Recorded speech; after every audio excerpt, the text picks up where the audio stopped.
Salut à tous, cette semaine on va parler wedging pour répondre à la question de Pierre qui se demande comment contrôler ses distances avec ses wedges. Alors Pierre, pour apprendre à maîtriser ses distances au wedging, cela va se faire en deux étapes. Et pour la première étape, celle que l'on va voir maintenant, c'est un peu paradoxal, mais je vais vraiment vous demander de mettre la notion de distance de côté.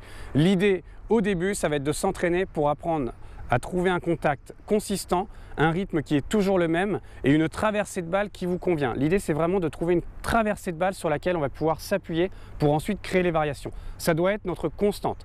Au niveau technique, personnellement, vous ferez comme cela vous convient le mieux. Personnellement, moi j'aime bien avoir les bras allongés et dire ça à mes élèves parce que ça nous donne un repère qui est assez facilement identifiable, à l'image de Steve Stricker, Phil Mickelson ou Zach Johnson. Mais si vous préférez quelque chose de plus rotatif comme Rory McIlroy, ça me convient aussi très bien. Ça va vraiment être libre à vous de trouver la traversée, le mouvement au travers de la balle qui est constant, qui est consistant et qui donne un contact régulier. Donc allez au practice, prenez pas de repère de distance, tapez des balles jusqu'à temps que vous trouviez quelque chose qui vous convienne et ensuite on peut passer à la deuxième étape. Pour varier les distances, on va pouvoir jouer sur deux éléments.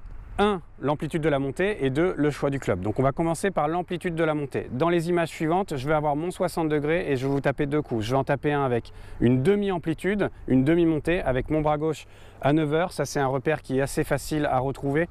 Et la deuxième, je vais la taper avec la pleine montée. Mais toujours en gardant ma traversée identique, toujours en gardant cette constante au travers de la balle. Et je vais voir qu'avec la première, je vais faire une cinquantaine de mètres, ce qui va correspondre à l'entrée du green, et avec la deuxième je vais faire 60 mètres et la balle va tomber au milieu du green. Donc première chose, on peut varier l'amplitude de sa montée avec un même club. Ensuite on peut varier le club, donc garder la même amplitude de montée cette fois-ci, mais en changeant le club. Donc maintenant dans les images suivantes, là je vais faire un demi-swing, toujours avec mon repère à 9 heures, mais je vais le faire une fois avec le 60 degrés. Donc je vais toujours avoir une balle qui va aller à l'entrée du green à peu près 50 mètres. Et par contre avec mon 50 degrés, je vais faire à peu près 75 mètres, ce qui va correspondre à la fin du green.